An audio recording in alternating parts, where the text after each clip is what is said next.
पानीपत में रोडवेज की एक बस में सवार लोग उस वक्त सहम गए जब बस में बम होने की अफवाह फैल गई।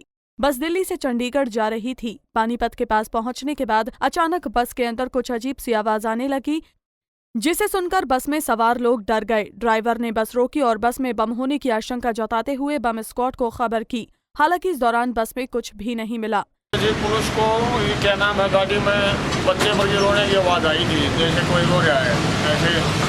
तो पैसेंजर सभी देखने लगे, कोई नहीं रो रहा था। उसके बाद पैसेंजर कहने लगे भैया सामान चेक करो किसी का। तो सामान चेक करा, कंडक्टर देखा तो हमने फिर पुलिस को इन्फॉर्मेशन दे दिया। बाकी का काम तो पुलिस ने चेक किया। में किसी पैसेंजर ने ये कहा था कि हमें कुछ अलग तरह की साउंड दिखाई दे रही है।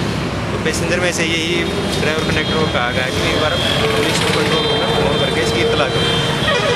जैसे पुलिस को इतला हुई, इन्होंने तुरंत बम निरोधक दस्ते को, जो कि मधुबन में है, यहाँ पास में ही है, उनको कॉल की।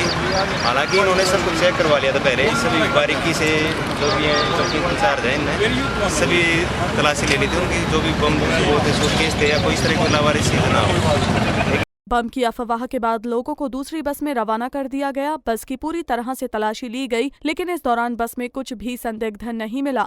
बम की अफवाह महज अफवाह ही साबित हुई, लेकिन लोग इस दौरान दहशत में जरूर आ गए थे। पानीपत से अनिल कुमार, पंजाब केसरी टीवी।